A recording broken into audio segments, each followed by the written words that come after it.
Le Texas a une nouvelle interdiction de l'avortement à 6 semaines. L'ouragan Ida laisse des destructions dans son sillage. Et la page sur Reddit No New Normal est interdite. Et bien plus encore sur les gros titres de cette semaine.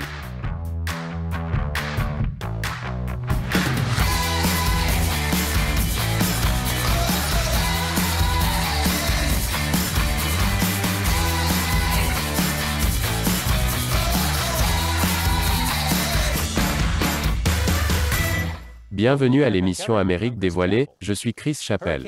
L'ouragan Ida a touché terre en Louisiane et au Mississippi cette semaine en tant que tempête de catégorie 4, avec des vents atteignant jusqu'à 240 km/h. L'ouragan a provoqué l'effondrement d'un pont dans le Mississippi, faisant 2 morts, et a laissé plus d'1 million de personnes sans électricité. Et il faudra peut-être des semaines pour que la Nouvelle-Orléans retrouve l'électricité. Ida a également provoqué des crues soudaines à New York et dans le New Jersey, faisant plusieurs victimes, ainsi que de multiples tornades. Le président Biden s'est exprimé sur les secours apportés par l'ouragan Ida, en déclarant « Nous faisons tout ce que nous pouvons pour minimiser le temps qu'il faudra pour rétablir le courant pour tout le monde dans la région. Nous serons à vos côtés et aux côtés des habitants du Golfe aussi longtemps qu'il faudra pour que vous vous rétablissiez. » C'est agréable à entendre. Compte tenu de la réaction de M. Biden à la chute de l'Afghanistan, je suis surpris qu'il n'ait pas dit que les habitants de la Louisiane étaient à blâmer parce qu'ils ne se sont pas davantage battus contre la tempête. Au moins, la tempête n'était pas équipée d'armes militaires américaines que nous avons laissées derrière nous. Mais si cela se produisait, je suis sûr que Biden jurerait que c'est la faute de Trump. D'une catastrophe naturelle à une autre. Toutes les forêts nationales de Californie seront fermées jusqu'à la mi-septembre afin de mieux assurer la sécurité du public et des pompiers en raison de la crise actuelle des feux de forêt en Californie. Les responsables ont déclaré « Plus de 6800 feux de forêt ont brûlé 1,7 million d'acres dans toutes les juridictions de Californie. » C'est une triste nouvelle pour les personnes qui ne pourront pas célébrer la fête du travail dans une forêt nationale. Et une nouvelle encore plus triste pour les ours qui peuvent maintenant avoir faim sans pouvoir faire glisser leur panier de pique-nique. Oh, et la maison de chaque ours est en feu. Merci, la Californie. En parlant de désordre ardent en Californie, un homme de Los Angeles qui a stocké des feux d'artifice illégaux dans son jardin avant le 4 juillet dernier risque 10 ans de prison fédérale. Sa peine potentielle est d'autant plus sévère que l'explosion de ces feux d'artifice a endommagé des dizaines de maisons, d'entreprises et de véhicules, et a fait plusieurs blessés. Voici une image des conséquences de l'explosion. Oh attendez, c'est juste une image de ce à quoi ressemble le centre-ville de LA, un jour normal. Voici l'image réelle des conséquences de l'explosion du feu d'artifice. Le plus gros problème de cette histoire est que, bien que, oui, cet homme était en possession de feux d'artifice illégaux, il n'a pas réellement causé l'explosion. C'est la police qui l'a provoqué, en les faisant exploser de manière inappropriée. La police ne devrait-elle pas avoir plus de problèmes? C'est comme si quelqu'un en possession de cocaïne était condamné à la prison à vie après que la police l'ait dispersé sur un terrain de jeu. Ne fais pas de Snow Angels avec ça, Timmy. La suite après la pause. Bon retour. Goldman Sachs prévoit qu'environ 750 000 ménages seront expulsés suite à la décision de la Cour suprême de bloquer le moratoire fédéral sur les expulsions. Saviez-vous que lorsqu'un chat vous donne un coup de tête, c'est un signe qu'il se sent en sécurité et qu'il cherche à attirer votre attention? Oh, ce chaton aime ce petit garçon. Qu'est-ce que ça a à voir avec cette histoire? Rien. Considérez ceci comme le retour de la pause santé mentale d'Amérique dévoilée. Je voulais juste mentionner quelque chose que nous aimons tous, qui nous unit. Puisque ça ne devient que plus controversé à partir d'ici. Une loi anti-avortement est entrée en vigueur au Texas. Selon cette loi, l'avortement est interdit dès qu'un battement de cœur fœtal peut être détecté, généralement vers 6 semaines. C'est-à-dire 6 semaines après le début du dernier cycle menstruel de la femme. Ce qui signifie également que c'est avant que la plupart des femmes sachent qu'elles sont enceintes. Cette interdiction de l'avortement est entrée en vigueur tôt mercredi matin, après que la Cour suprême n'ait pas donné suite à un appel d'urgence pour suspendre la loi. Je ne peux pas dire s'il est approprié ou ironique que ce projet de loi a été adopté de force parce que la Cour suprême a attendu trop longtemps avant d'y mettre fin.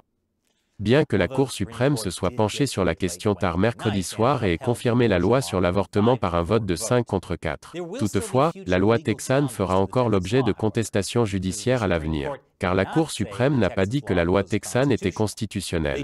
Elle n'a simplement pas bloqué la loi pour le moment. En fait, la Cour suprême précise que sa décision ne porte pas sur la constitutionnalité de la loi.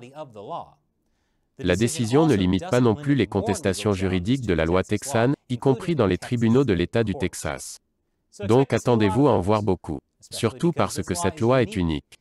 Elle n'est pas appliquée par des fonctionnaires, mais par des citoyens privés de tout le pays qui peuvent poursuivre les prestataires d'avortement et toute personne impliquée dans la facilitation des avortements. Cela inclut toute personne qui conduit une femme dans une clinique pour se faire avorter. Ce qui est dur pour les femmes qui espèrent avoir un avortement, et encore pire pour les chauffeurs de lift. Selon la loi, toute personne qui réussit à poursuivre une autre personne aurait droit à au moins $10 000. Ou, pour le dire autrement, les mouchards deviennent riches. En parlant de repousser les limites, les démocrates de l'Illinois ont approuvé de nouvelles limites législatives pour les districts de vote. Ils l'ont fait malgré les objections des républicains et de certains groupes communautaires qui ont affirmé que le processus avait été précipité et que les cartes avaient été dessinées à huis clos pour maintenir les démocrates au pouvoir.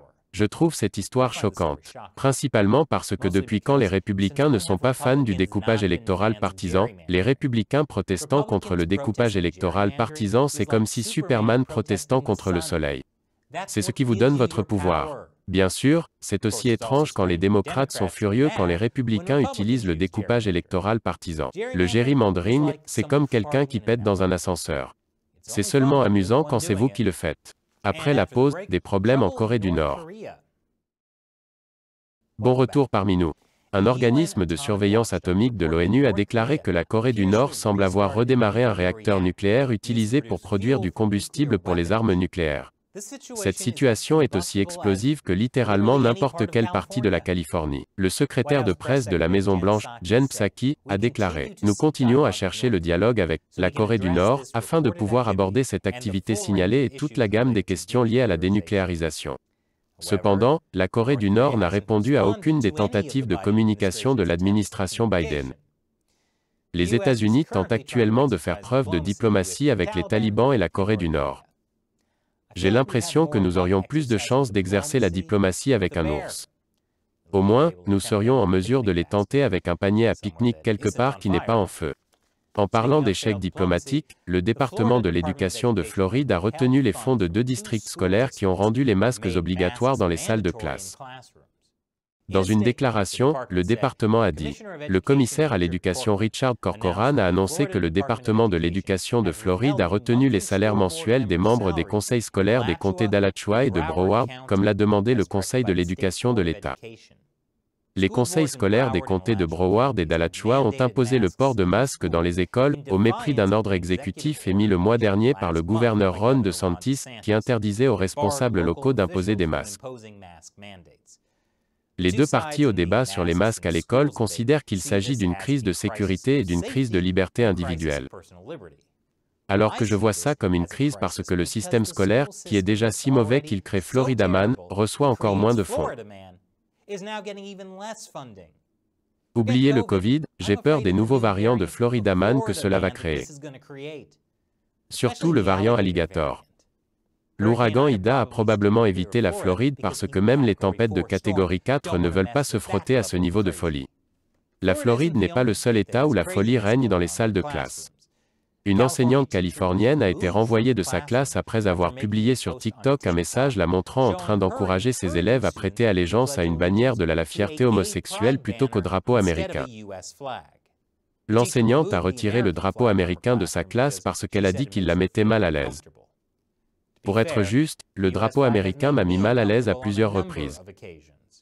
L'enseignante a donné à ses élèves le choix de se lever ou de s'asseoir et de réciter le serment ou de ne pas le réciter. Un élève a fait remarquer qu'il était bizarre qu'il ne prête allégeance à rien, alors elle a accroché une bannière de la Gay Pride et a dit qu'il pouvait y prêter allégeance. Ce qui est étrange, puisque les seuls élèves qui font allégeance aux arcs-en-ciel à l'école sont les lutins et les licornes. Allez, CW. C'est le drame lycéen que je veux voir.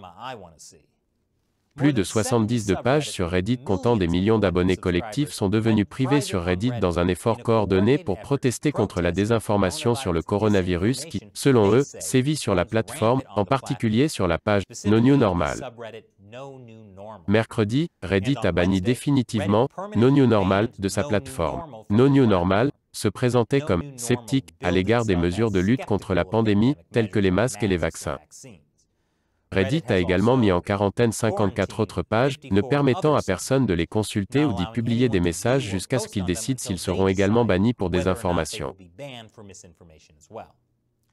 Tout d'abord, personne ne devrait s'informer sur Reddit. Chaque conseil sur ce site est « Prenez un avocat, supprimez Facebook, faites du sport ». Et je demandais juste une recette pour la mijoteuse. Deuxièmement, pourquoi tant de citoyens privés essaient d'imposer une interdiction à toute personne associée à la remise en question du récit de Covid? Sont-ils payés pour ça, comme les mouchards de l'avortement au Texas? Et enfin, saviez-vous que les souris sont en fait chatouilleuses? Il se fait chatouiller le ventre. Qu'est-ce que ça a à voir avec l'histoire? Rien. Je me suis juste dit que vous aviez probablement besoin d'une autre pause santé mentale dans notre émission Amérique dévoilée, je sais que j'en avais besoin, alors que pensez-vous des histoires que nous avons couvertes cette semaine?